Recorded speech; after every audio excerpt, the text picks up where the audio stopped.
See, So you this know is what they what, say. So you know what they say. what did it say, Jonathan?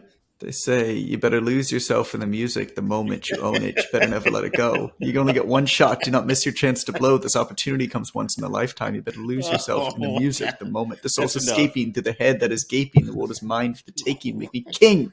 I didn't As know we there was move a towards a new gaping in it. world order, and normal life is boring, but superstardom's Is close it, to are those post-mortem. It real only grows lyrics? harder. Homie grows hotter. He blows. It's all over. These hoes is all in. Coast to coast shows. He's known as the Globetrotter. Lonely Roads God only knows. Only Eminem can have a lyrical verse that has the words "New World Order" and "Hoes blow up" in the same context. That's just amazing His writing. rhyme.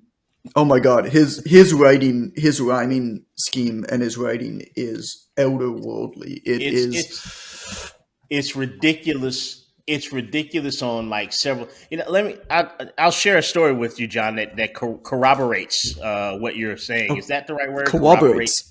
Corroborates. If it's not the right word, it's a good word, and I want It's you a to good use it. word. All right, Yeah, corroborates. So I yeah. saw an interview with Lil. I was about to say Lil Wayne, but it's Lil. There's Which no Wayne? T.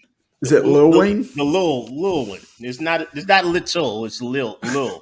Lil Wayne. Didn't Bow Wow or Little Bow Wow just become Wow or Bow or something like Yeah, that? Didn't that happen? he's just Bow Wow now because He's he's just grown Bow up. Wow. By the way, Yes, there's there's not Little Bow Wow. nothing adult sounding about the word Bow Wow back to back like that. No. You can't grow that term up. Like, who is at the door? It's Bow Wow, man. Run. Like, there's nothing menacing about the words Oh Bow Wow. no! Oh no! He's with Ice Cube's child. Right. Little Cube, Little That's Cube, right. Ice Tray, and Little Bow Wow are Cube. at the door. Oh shit. Ice tray, And Bow Wow are at the door, and ice then tray, and dog treater at the door. oh my god. In any case, so Lil Wayne was saying that he was on a track with Eminem, Marshall Mathers, and he said, Okay. "You got to watch out." He said the rap industry knows they got to watch out if they invite Eminem to be on the track. You have to bring your A game. This is known around the rap community, because if you don't know that you have your best material, you are going to get punked on that song. He will tear you to shreds on your own song, and he's done it. He's done it to the end. He's did it to Jay-Z. He did it. He did it to a lot of rappers because Eminem, the way that his brain works and I think it's more noticeable for a writer to hear a brilliant writer, even if it's writing in a genre that you don't participate in. Like Jonathan doesn't write rap lyrics. I've written a song or two myself as a member of Fortress, but it was a visual aid for the podcast. That's right. Throw your four up, Jonathan. But man, Did anybody? Let me ask you this: did anybody ever actually throw a four up when you guys were performing? Like, did that ever happen? Was somebody who you didn't know, like, knew your sign for your? No, okay. Nobody that we didn't know. We had friends. We called them fans, but they were just our homies. We called our friends our fans. Okay. They would throw the four up every once in a while. And if you Google certain pictures from the 90s, you'll see us standing around looking menacing with Ice Tray and Bow Wow in the back, throwing our fours up. Ice Tray and Bow Wow throw up twos because of their age. But when you're a writer, you notice good writing, right? And that transcends the genre of the writing, whether it's a fiction or whether it's an article or excellent writing just pops out. And I don't like a lot of songs as an R&B hip hop connoisseur. There's a lot of songs that I don't like that people around me love because they're listening to the music. And if the lyrics are shit, I cannot enjoy the song. I'm like, did you hear the shit that he just said? It doesn't make sense. And they're just like, man, the beat is crazy. It's crazy, son. You go crazy. And I don't like bad writing. And I feel angry when bad writing gets published, which I don't understand how Jonathan spent so much time on Reddit. There's a lot of bad writing there. Typos. God. How do you read through the typos, Jonathan? It's a lot. Well, I skim. I read the headlines. That's how all Redditors only read the headlines. That's how that works. Only read the headlines. So this was you have to understand, like like what's the state of somebody reading that, right? Like, and this is part of what makes good writing is you have to understand the state of how that writing is going to be consumed. Like Reddit is consumed when you're on the toilet wanting to avoid dinner with your family. Like that is when Reddit is consumed. It's and escapism. So you have to, it's escapism. It's, oh, I need to go to the bathroom. It's like, oh, you've gone to the bathroom 3 times and you've been there for 10 minutes each time. Do you have a problem with your insides? And you're like, no, I just want to get away from my family for a little bit and get some silence. And the bathroom is the only place in the house where I can get that because nobody bothers me. And so that's when people generally go on Reddit, ask me how I know. And so when you're writing, you need to understand that that's who you're writing for. It's very different than like a book. It's very different than a Facebook post where you're basically writing knowing that that's the only place that your mother keeps up with your ongoings. Right. And so it's like, it's very, very different. This is true. My mom gave me shit the other day because I know that she won't listen to my podcast. So can I talk about this? Yeah, go. I'd be offended if you did not talk about it. I'd be so my mom gave me shit. They were over for dinner. My parents live around the corner. It's super, super special. And it's one of the things that I really deeply believe is one of the most important benefits of like freedom and life engineering and all these fancy words that people give to just like how to like live not a shitty life. That the world seems to conspire against is live as close as you can to family and friends and community. Mm-hmm. Amber is the first that will tell you that. She lives around the corner from her parents too. And I see the pictures of her grandparents with Nate and it's a beautiful thing. And so my parents, we can walk to my parents' house. We can walk to my sister's house. Mm-hmm. And I have a rule that I'll never work anywhere where I can't ride my bike there. Mm-hmm. And it's the same thing when I travel. When I travel, the first thing that I'll do when we figure out where to live is I actually look for the office or for where I'm going to work first if we're living abroad. And I put that as the address in Airbnb. And then I search in a 2-kilometer vicinity to where I'm going to work. Like that starts first. Because I know that if I can walk or bike to wherever I'm going to work, no matter where I am in the world, I can live a really good life and have good habits. So that's kind of my hack for that. But anyways, my parents were over. And I've written a few times about the importance of passing on fitness and health to the next generation, about how important it is to lead by example, to let your kids watch you sweat and suffer and overcome. And one of the best ways that you can do that is by training in the gym and letting them be there, or exercise. It doesn't have to be in the gym, but like exercise and then like working hard. And we're like the things that we do. I mean, you go to the gym and like kids aren't allowed in the gym in North America, but in a lot of other places in the world, like, yeah, sure, bring your kid. Who gives a shit? Like you have your kid, like you're going to bring them with you. And so Calvin's kind of grown up like in the gym with us because in Costa Rica or Dominican or wherever we live, he's just been there.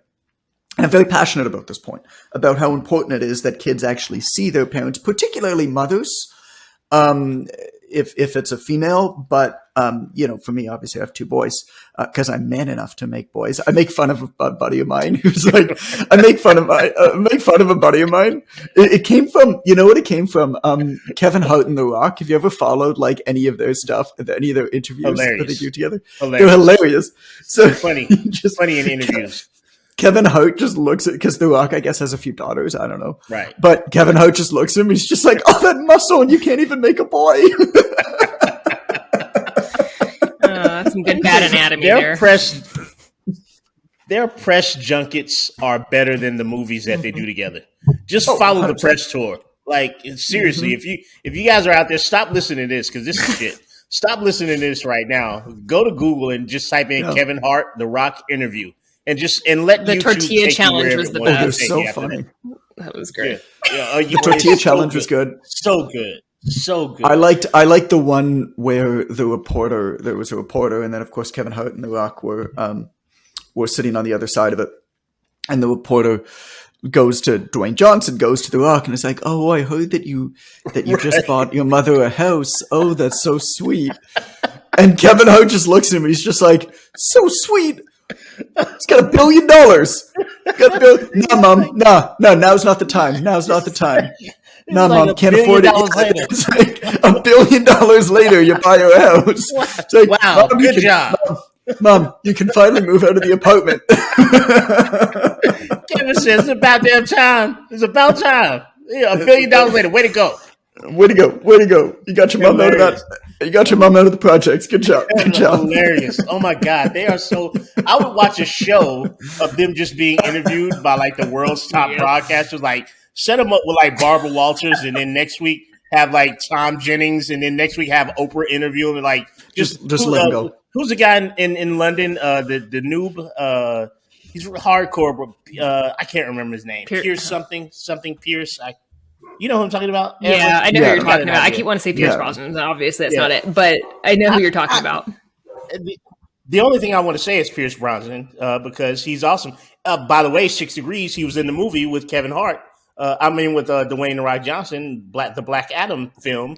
Pierce Brosnan is in that with Dwayne Johnson. So great. Can I finish my story? I'm sorry, we forgot you were telling the story. Go ahead. So your mom's giving you shit. So my parents were over, and I write often. I've written a few times. I put in posts about the importance of sharing fitness with your children, and I tell the story of my father. And my father, I didn't see him often in the mornings. Like I'm the youngest of four. My parents were busy, right? Mm-hmm. And my dad was like, middle management, efficiency engineer type guy. And so he worked really, really hard, and he had a family of four. And I don't know how the heck he did it, but like he did it. And he would go to the health club in the morning. So I would rarely see him in the mornings because he'd go to the health club before we woke up, and then he would shave and get himself ready at the YMCA, and then he'd go straight to work, and then he'd come home after work and we'd have nighttime and dinners with him. Mm-hmm. Most of the time. And I missed him in the mornings, but now I realized that he wasn't doing that for him. He was doing that for us because now he's approaching 80 and the dude like rides his bike. Like I went for a 20-kilometer bike ride with him, and then I had to come back, and he went right back out and like finished his bike ride. And he's in great shape, and he's around for the grandkids, and he was doing that all of those years for us. And so I tell this story all the time. And my mom and dad were over for dinner, and my mom gave me shit because she's just like, I went to the gym too. I was like, Mom, you just need to stop reading my social media. I feel like that should be allowed. Like, if you are a person who writes about things on the internet and analyzes their life and tries to pull out stories and lessons that are globally applicable for that, I feel like your parents just should not be allowed to follow. So my mom's, for the record, mother, Lillian, for the record, my mom did go to the gym for a few years over those years as well. And thank you, Mom, for doing that for us. Let me tell you something, John. Now that I know your mother's first name, I'm assuming that her last name is Goodman. Is that correct? She's married. She goes by Lil. Yeah, she goes by Lil. I'm telling you, she has the greatest. She missed her calling in designing and creating luxurious handbags. Because who doesn't want to carry the new Lillian Goodman with them wherever they go? It's actually more of a premium quilter name. I was thinking cookware also. Yeah. Right. Don't spend the holidays cooking on average cookware. Lillian Goodman, we're ready for you. Does that sound good? That's a good pitch, right? When I think of the holidays, I think of Lillian Goodman. Lillian Goodman, yes, it's the premium cookware from Canada. Lillian Goodman. Your son works out too. How about that? Is this a nice pitch? I worked out also. Maybe that's where it should go. But I love that her name is Lil Goodman. Need a new quilting square? Get the premium Lillian Goodman quilting square today at the Lillian Goodman Quilting Club. LillianGoodman.com/quilt. I hope she never hears this. She's going to ask me about LillianGoodman.blogspot.com. That's it. So your mom goes by Lil, which is awesome because now we got Lil Uzi Vert, Lil Wayne, Lil Goodman. I love it. She's a top flight rapper. Your mom and the BET Award for Rap Newcomer of the Year is Lil Goodman. If you only knew my mother, you would know just how funny that is. Lil Goodman the rapper. Amber, what's the perfect mimos? Perfect what? Mimos. Oh, mimosa. Did I misspell it? Yeah. That was out of left field too. I saw the Google Doc too, but I did not connect those two. I don't drink, so I don't know how to spell it. He transitions. Me either. So perfect mimosa. So what is this thing? Is actually, well, I have to put in my birthday to prove that I am in fact over 21. One second. Oh, is that why you have to do it? Is this right? So they're put talking about or whatever. Like the perfect mimosa is like just pure alcohol with like a spritz. So what is this? So this is Tropicana Mimosa Maker.com. Right. So they created a thing. They created a product that goes on top of their Tropicana drinks, and you squeeze it like a Windex bottle, and you have 3 different settings. You have like spritz, whisper, and shower. So when you make your mimosa, it's all alcohol, but then you do the setting and you spritz and you have your orange juice, and then you have the perfect mimosa. So the reason I brought I'm still missing this. So wait, what? So hold up. What do you do? So you, because I don't understand alcohol, first of all. So like you have to take a step back. So what's a mimosa? No, it's an alcoholic drink that people drink in the morning, like on Sunday brunch. Gosh. It's a brunch drink. It's orange. Is it like a rich white woman like lunch drink? Is this Ask a White Girl segment? This is the Ask a White Girl segment. We'll do it. She's got music for the Ask a. It's time for Ask a White Girl. We're dealing with tropical storm Nicole, so my internet's not as good. Play, dang it. So it won't play it. It refuses. It'll play inappropriately, I'm sure. So Ren, do you want to explain what hang on. Yes, I want to explain this. The Ask a White Girl segment. We can't play this though. The Goodman Show. Yeah, you can't play that on a podcast. How do you not understand how the internet works yet? Hey, I sent it in the group, and you didn't say anything. So if you didn't respond, then that is on you, sir. Because he's averse. He's averse. Hope you enjoyed your last paycheck, Amber. Right. You still have to pay me for the work that I've done. So. Yeah, we just got sued. Yeah, we can't get paid if we got sued. You're good for a while. Freaking What's the woman's name you sing? No, I was wrong in the last podcast episode. It's Vanessa Carlton. Yeah, I said Michelle Branch. She's playing a piano, like she's like in the back of a car, like playing a piano. I had a good rabbit hole journey after looking that up. That was a fun music journey. So what woman drink? Okay. The mimosa is what we're talking about. So I know what a mimosa is because I don't drink, but I actually drank some at my cousin's wedding. Okay. But ironically, Fortress was singing at the wedding, right? Of course they were. And stop pimping your band. You're not in here to pimp your I got a name drop. Band. I got a name drop. So a mimosa. So mimosa is sparkling wine, orange juice, and then optional extras of vodka Grand Marnier. I think we're proving how boring and nerdy I am that I need to look up what a mimosa is. Okay. So in this case, now we know what it is. You pour the alcohol, and the orange juice is like a shot of Windex. It's like a spray. It's like a. That's it, and that's how you make it perfect by spraying the least amount of orange juice into your alcohol possible. And Amber says they have shower. They also they also Whisper have what's the other one? So different densities of orange juice that gets added. No orange juice, basically. So the reason I brought it up, though, is that they listened to their client base and they created something they wouldn't have thought of otherwise, right? Because we often think, here's the thing that's going to solve a problem, from our perspective. But we're usually wrong, and they just don't care. But when we listen, sometimes we're kind of surprised by what may come out of it. And just from a fun factor, I think this is fantastic. I love it. Because their clients were like, we want as little orange juice in our alcohol in the morning as possible.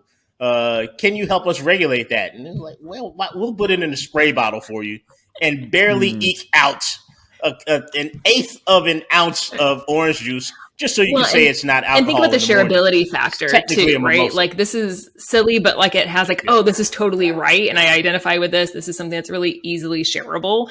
So I like it from that perspective. Yeah. And you're going to use it in social events. That's I think that's one of the things that I do like about this a lot is that people are going to buy it when they have a social event. And then other people will see it by definition when they have a social event. So often when we gift things or when we produce products, they're behind closed doors. One of the biggest struggles, one of the biggest difficulties between people who have an in-person training business and people who have an online training business. And this is, I'm talking about this for fitness, but this is like anything where you've taken an in-person experience and then moved it online, is all of a sudden now you've opened up another job for yourself. Because when you're in a gym, by definition, the gym floor is like a showcase. Every minute that you're training a client, you're marketing to everybody else that's on the floor. And if you do a good job and you're engaging and you're smiling and you're laughing and you're saying hi to people, like that should be all the work that you ever need to do to market. The problem is when you go online, you could be doing that exact same thing, but nobody sees it because you're siloed. And as a result now, you have another job, which you never had previously, where you have to now pick it up and market and showcase it somewhere else. You effectively double your work because instead of your work being shown as you're doing it, you now have to figure out how to show your work. And so stuff like this is really, really cool, Amber, because what this is this is something where you're basically placing an item in a customer's home. And by definition, you're placing it in the home at a time in a way that that customer is going to want to show it and will show it to other people. And that's great. I mean, why did I get those water bottles for the Online Trainer Academy students? So if you're on YouTube, you can see the water bottle. So I've given away like 7,000, 8,000 of those or something. We used to send them to all of the Online Trainer Academy students. And then long story short, it just got to the point where the production and the shipping of those bottles were so stupidly expensive that we just couldn't do it anymore. But here's mine, right? Because I've got like 50. I've got like 50 of them at home. The problem with anything that you do physical in the world today is that the items aren't that expensive. Getting them from A to B is so expensive. I have over 3,000 books sitting in a warehouse right now that I would give away at the drop of a hat. The problem is I can't ship them anywhere for less than $30 a book. Sheesh. And so I can't give them away. Like I would give you the books for free if you like could. And so because like I could ship them in bulk to somebody, but then they'd have to distribute it, right? I can't give them away to my audience because I'd give them away to my audience and then I'd say, oh, by the way, you have to pay $30 a book if you're local. Right. And if you live outside of Canada, like $40, $50 a book.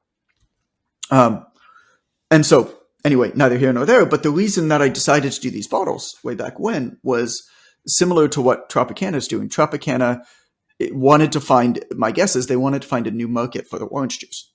You know, the Tropicana orange juice, whatever, everybody knows it. It's orange juice. You drink it in the mornings, whatever it is. Well, a new market is people drink mimosas, which I now know have orange juice in them. And how do you choose what orange juice to have in your mimosa? Well, this is like a new reason for people to buy Tropicana. So they're expanding their market. It's a brilliant move. Yes. And so how do you do that with the lowest cost possible is you put this meme agent in a situation where people are going to showcase and talk about and want your item. And I can talk about lots of experiences with this, but that's what we did with these bottles. So I wanted our Online Trainer Academy students to market for us. Mm-hmm. Well, the majority of trainers don't actually just work online. The majority of online trainers still work in person. This is the biggest hidden secret is it's actually most people who work online a little bit. It's a way to make a little bit more in a bit less time with a bit better schedule. It's not a way to like avoid training in person. Most people don't actually want to avoid training in person because training in person is super fun. It's just, it beats you down and burns you out. And so there's like another piece of it. Yeah. And so I was old when I started training, so I did want to. Yeah, that's true. Yeah, but even then, even people who train in person, or even people who train only online still go to the gym and they need a water bottle to go to the gym. This is true. And so what could I give them that A, is best in class, So a water bottle, you get somebody like a nice water bottle, it's probably the best water bottle they've ever had, and it's not that much more expensive than like a shitty plastic water bottle. Mm-hmm. So you give them something that's best in class, and you give it to them knowing that they're going to use it at a time when there's going to be other people who could potentially be customers of you that are going to see that. So a trainer is now walking around in the gym with an Online Trainer Academy water bottle, right? And so there's lots of neat stuff like this, but that's why I think it's kind of cool what Tropicana did here. It's like they expanded their market, right? But at the same time, people at parties, and this is just like a fun party thing. It's almost like the most practical gag. It'd be perfect for a white elephant gift, right? That would be great. It is. It is perfect for that. Have you played? What's a white elephant? Played the white elephant? Yeah. Jonathan. I feel like he's growing up right in front of me, Jonathan. I feel like this daily on the podcast. Like I can literally see you growing years at a time from these conversations. This is going to blow your mind. I just feel like I know so little about what most people know stuff about. But this is a good point. Before we get into the white elephant, I love like I often tell people think that I know everything because they come in contact with me around training, right? And I know a lot about what I'm doing. Like as a professional, I'm on my shit. Like I really know the stuff that I'm talking about. I know it backwards and forwards and up and down. But I think it also gives people the erroneous belief that I know about everything fucking thing on the planet. And I love this because John's so good at what he knows, right? And most people that are really good at what they know kind of don't know shit about anything else. And I think that's so okay. I prefer it, as a matter of fact, because I think it shows a curiosity that allows the humanity to stay intact, right? But it also shows expertise that makes you confident in hiring this person. And I tell coaches all the time, because I tell coaches stuff, and I do it all the time. I tell coaches all the time, people buy us based on our humanity, and they justify with our credentials, right? It's like sort of the way that people buy based on emotion, and they justify with logic. Nobody buys a coach if they don't have a humanity piece to them. Like nobody's going to be like, wow, CPT and CSCS and CES. I've got to hire this guy. Like you can't be a blank state. And Jonathan's childlike wonder is why I'm just going to sign up for the next thing that he has available. I don't know what it's going to be. Right. It could be online trainers, shoes stopping, or I don't know what it's going to be. I think I'm done making stuff for sale for a while. Really? I want to. I mean, we'll talk about that in a sec. I want to go back to what you said there about humanity and how because I've said this so many times, right? Why do people buy things? Well, emotion drives purchases. Logic justifies it. Mm-hmm.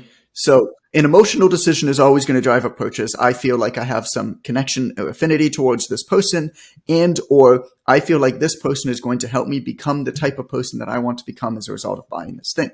But that's not enough. There needs to be logic. And the logic could be the credentials, but more than anything else, the part that's missing there in understanding is logic is not necessarily how you justify it to somebody else. Logic is how you feel like you would be able to justify it to somebody else so that other people you don't think are going to laugh at you for buying this thing. Mm-hmm. And that's such an important nuance where you don't necessarily have to justify it to somebody else, but you don't want to feel stupid for buying a thing. Yes. And so it doesn't even matter what the credential is or whether the credential is important or whether the intangible element or whether the logical piece of that thing is actually valuable or not valuable, because the reality of it is your client isn't going to know, and whoever they're talking to or thinking about isn't going to know anyway. Right. They just need a reason to feel like they can justify their decision to somebody else and not lose face. That's all you have. Now, you're probably never going to get to that point, but you have to provide something like that. And so emotion drives sales action. Logic justifies it. But the logic is not an actual logical decision. The logic is an irrational decision based off of making somebody feel like they're not going to look like an idiot to people that they respect. Yes. Edification, right? and I just said like 3 minutes of stuff, and you're like, oh yeah, it's this one word, and I'm like, what? Edification? Yeah. Oh, good. So good. and your big words. Ask a black guy for the big words. That's right. That's all we. Hey, it's just big black conversation. So what it stands for, you know that. So. Wait. While Amber turns 50 shades of red, I get it. Yeah. I get it. Oh, I didn't get it. BBC. Oh, shit. Oh, that's funny. Oh, goddamn, that's funny. Jonathan Goodman has just arrived at the party, ladies and gentlemen. Yeah. But what I was going to say, Jonathan, is that ties into your bottles, because the device that I used instead of bottles is Fitness Jones training T-shirts. And I've given T-shirts away to colleagues who have been nice enough to take pictures in the T-shirt and say, hey, I got my Fitness Jones training tee. So I'm covering all three of those bases from a sales perspective, because I've been very transparent about my life, and not my romantic life, but about the circumstances that led me to become a trainer, right? I've talked about that ad nauseum. So there's a humanity piece. And then the results that I get from clients sort of justifies it with the sort of logic. But the other thing is, twice a year, I've got these Fitness Jones training shirts going out, and colleagues like Jeremy Reed, or colleagues like a few of our colleagues here have my tank tops on. Women who are coaches, women who are trainers, women who have been through my process, and I will blitz those shirts sometime around enrollment period, not my launch week, but I'll have like a t-shirt contest. Like the last thing I did was I gave away an Oura ring. I had a particularly good quarter that quarter, so I backstocked some cash, and but one of the conditions was you had to wear a Fitness Jones tank to be entered into it, and there were Fitness Jones training tank tops and t-shirts popping up all over. Right. And for people that hire me, they're aware of that. And I've had them say to their partner spouses, "Oh, the guy that I got the shirt from, right?" And that for some reason that makes it okay. Big difference. Yeah, it makes a big difference. Very interesting that you say that way. So I'm done now. So there's a friend of mine who sold his company, and what you just illustrated is something that they actually did as they were selling their company, because they had this. It wasn't a problem, but they basically wanted. I mean, when you sell your company, you want to get as much money from it as possible, and the way to do that is to basically get a bidding war and get all these companies like really interested in it. And so, what they did, it's like super sneaky, but like super smart, and not dissimilar from you. If something is present in your life and you see it all the time, you think that it's much more important than it actually is. Yes. This is just a common behavior. And so it's why sometimes with text, as you're writing, if you put certain things in bold or you make certain things easier to read, they actually seem more important. The easier we have understanding something, the more important and the more trustworthy we believe that thing is, or that person is. And you can do this a number of different ways. You can do this by making it much more clear. You can also do this by just being present much more often in a tighter period of time to when you want action to take place. And so what you're demonstrating is exactly that. You know that a launch is coming up. It doesn't really matter the like couple months leading up to the launch, because people on the internet don't remember what happened yesterday. Right. But you get a whole bunch of people to wear your shirt like as the launch is approaching in a very, very like tight network. And then what's going to happen is everybody who's in that network is going to see this and say, oh shit, there must be something interesting going on here. And so what this person did to sell their company is they created unique audiences on Facebook of people who worked at all of the different venture capital and private equity funds. And they sent ads for their program to all of these people. Now, none of these people were potentially customers. But then when the meeting came up of all of the different companies that these people in these private equity firms were considering putting in bids to buy, well, when my friend's company came up, everybody there was like, oh yeah, no, I've seen them everywhere. Yeah, absolutely. Like, yeah, because they were playing the game better than anybody else. They just sent you ads for their program because they wanted it to look like they were. Is this the friend that recently retired? Was the reality of it. Oh, it seemed like something he would do. No. He wouldn't. He wouldn't. But he wouldn't. He wouldn't have. He's not so that smart. maniacal. No, he's not that maniacal. He's not that maniacal. They wouldn't have done it that way, right?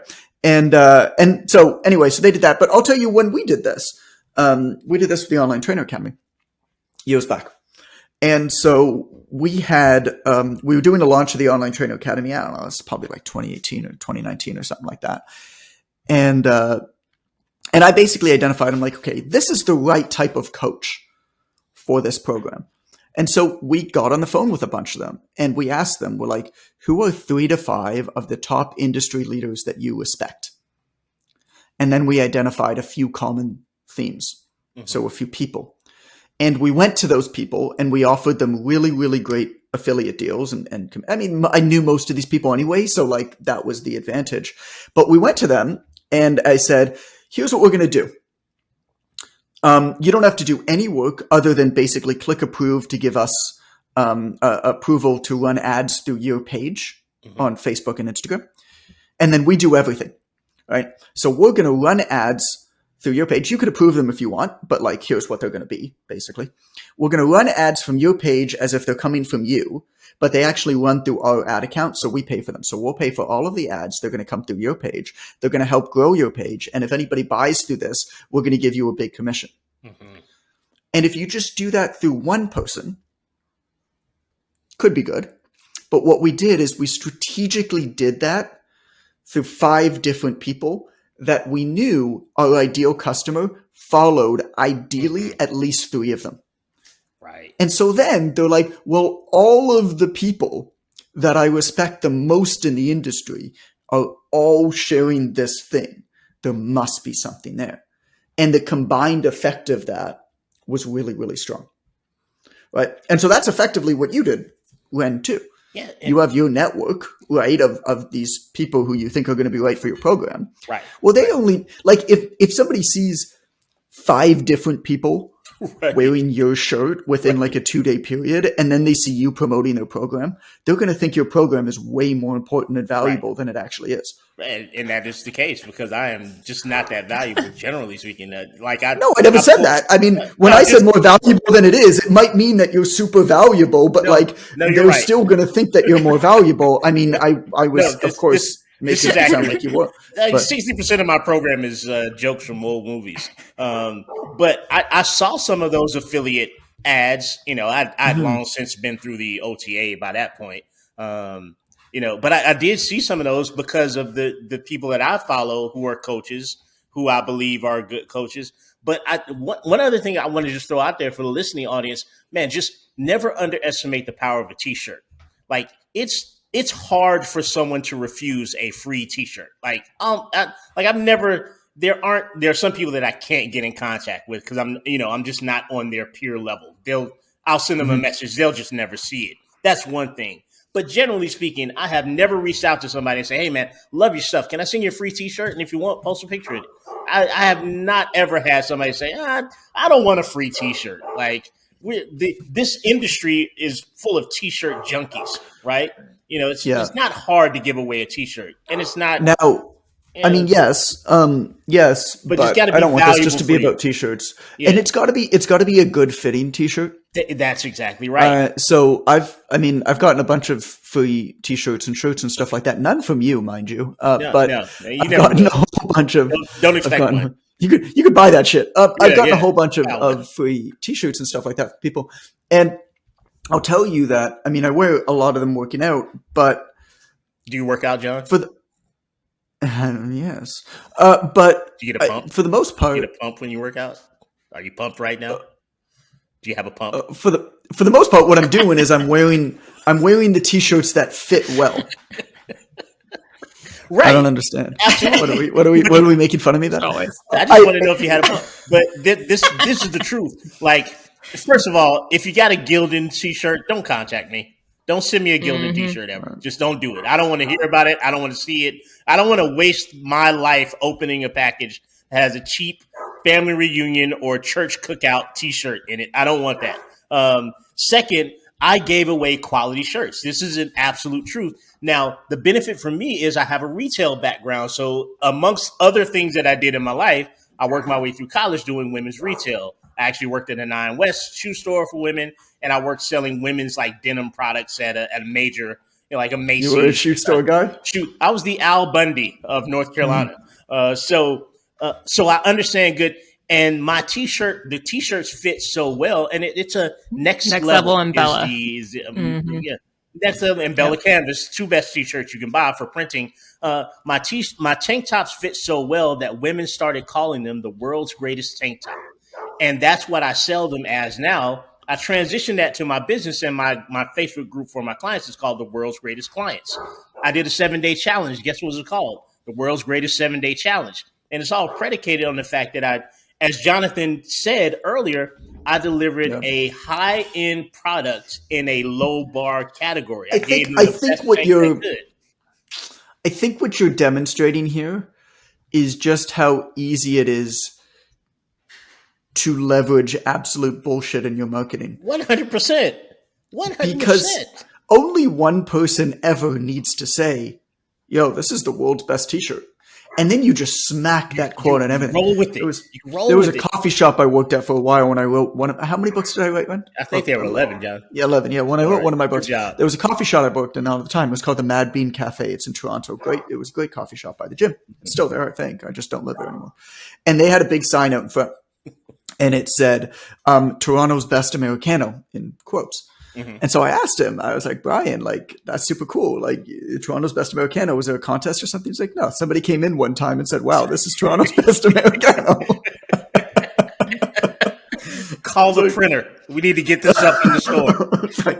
I was like, shit, no, that's good. But I had the quote of someone saying that. I screenshotted it when they, Ren, I love this. I'm telling you, this is the world's greatest thing. And I was like, ding, ding, ding, ding, ding, ding, ding. And I've just been running with that ever since. And now people, industry, my peers at least, you and Amber, well, you're not one of my peers, Jonathan. You're like a few levels up.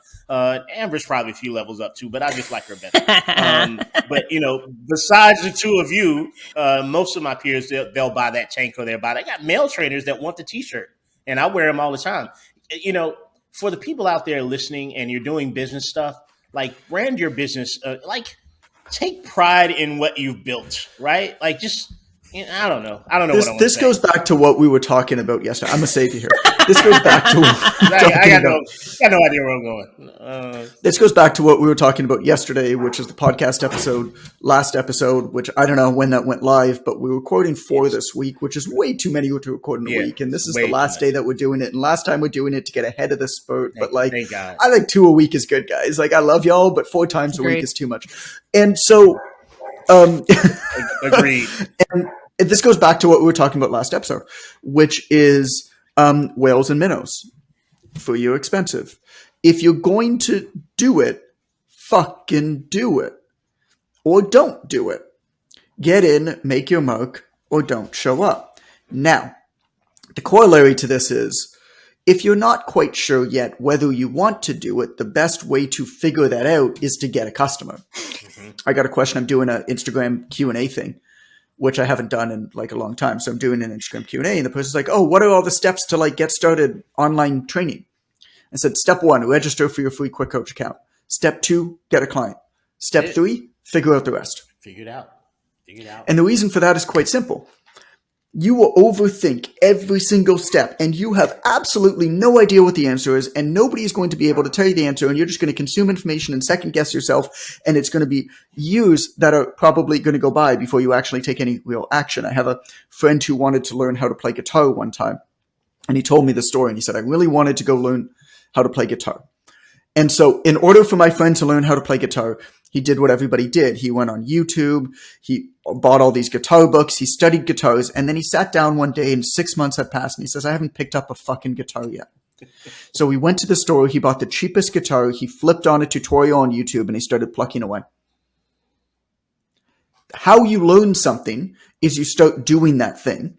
You get a bit of experience with that thing, and then you get books. Now, the key is, if you get a client first, before you know how to do a thing, well, it's going to force you to figure out how to do that thing much quicker. And then you'll figure it out as you go. It's never going to be perfect. It's never going to be good when you just start something. Nothing is good when you just start something, except the fact that you're not going to be very good at this when you start. that's fine. Right. Because to Ren's point, as long as you stay one step ahead of your client, you're fine.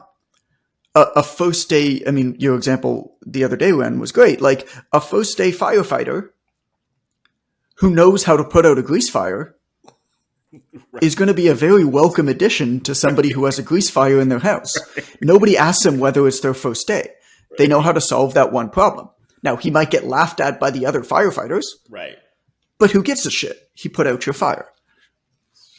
And you got to keep this in track. So the way to get started with this thing is to get a customer for the thing, because when you do that, it's going to force you to take action before you're ready, which is going to force you to figure out the steps in a good enough way, which will give you confidence because now you've actually done the thing a little bit. You'll realize also that you probably didn't need to know as much as you possibly did.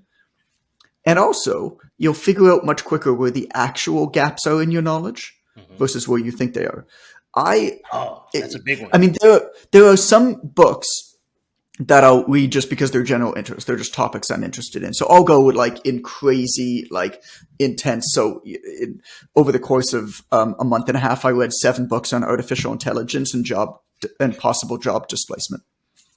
Right. I went through another period of about 3 months where I was obsessed with learning how other people who work in money industries actually invest their money. Because we get all of this advice about money and investment from all of these experts. And then you actually learn, the ones who are honest, how they actually invest their money. And it's almost always very different from what they talk about. So it's there's no necessarily right or wrong way to invest your money. There's different philosophies and people follow their own philosophies. And the key to in taking information that's useful is figuring out what your own philosophy is first, and then identifying leaders and experts within that philosophy. Somebody who's a day trader of meme stocks might be very smart, might have very good information, but it's not the right information for me. And so sometimes I'll read just general interest just to learn it. But for the most part, when I pick up a book, I have a very specific thing that I'm trying to learn from that book. Because I've already started doing what I want to do, I'm okay, I know this. I don't know that, or I feel uneasy about that. Then what I can do is I can go and look for that one piece specifically. And that's the key. And so I'll very rarely read a nonfiction book start to finish. What I'll do is I'll flip through the thing and scan through the thing, looking for exactly the solution to the problem I know I have, because I'm already doing the thing. And then when I find that, thank you, Ren. Yeah, and then when I find that, right, I put the book away and I go continue to do the thing. But this is the process that happens when you get a customer first versus trying to figure everything out before you get a customer, because you have no context through which to put your decisions through. You don't know anything about anything yet. So how could you possibly know what information to gather or how to qualify good information versus bad information? Because quite frankly, you don't know shit about fuck. There's our quote card. And that's fine.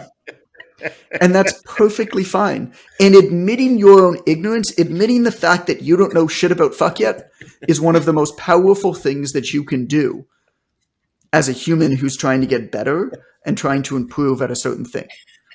Because when you admit that, you realize that the best thing to do is actually to take stock at what you do know and what you don't know, and then systematically go and acquire the information to fill in the gaps of the stuff you don't know. Speaking of gaps that you don't know, go ahead. We still haven't talked about what a freaking white elephant party is. We got to. Oh, that's right. That's right. So what is it?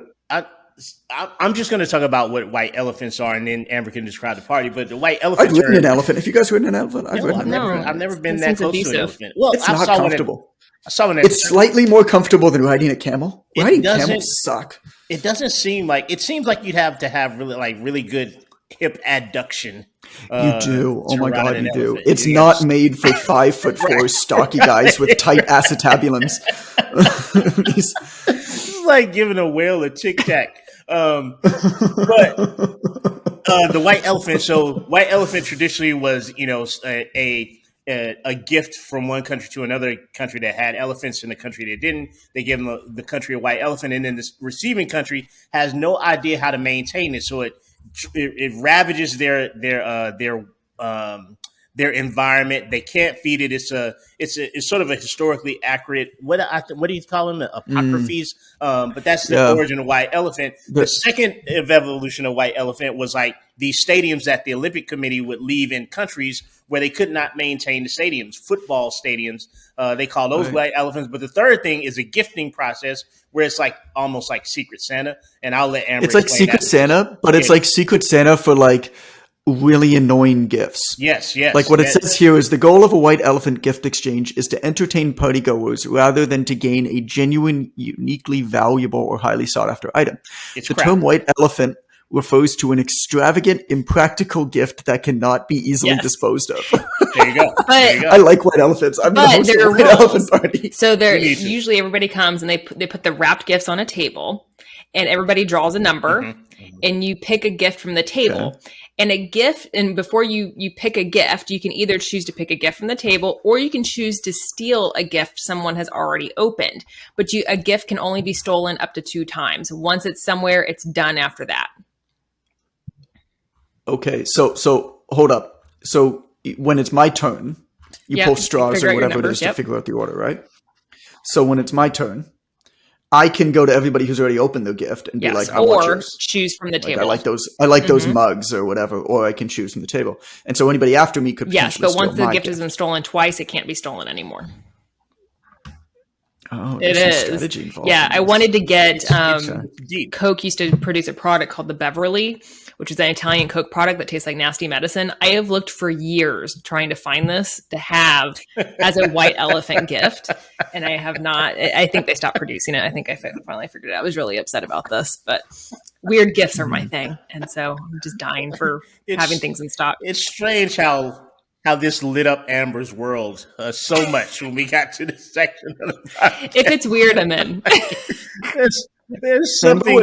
Amber was going and responding to Quick Coach support inquiries for the rest of the podcast. I just noticed that I was like, "Hi, Amber responded to this 5 minutes ago. What? We were recording." And then I thought to myself, I'm like, "Oh, my ADHD kicks in. I can't sit still. I can't pay attention for very long." Yeah. This is why originally I thought Amber was 2 different people, because when I came into this system, she was using her married name, and then I was like, well, which one do I talk to? And somebody that's the same person. I wish I would have known that before. God. I could have kept that up for so much longer. Oh my gosh. Oh my gosh. What was it? Was it Bearden? Was my old married name? What was the Bonham? Yeah, what was which was terrible because I was like Bonham, which is just a terrible last name. Okay, you gonna Bonham? It wasn't. It wasn't good. What's funny is his sister went from Bonham to Cummins. I was like, no. Oh my god! Amazing. Oh, I wish you would have hyphenated.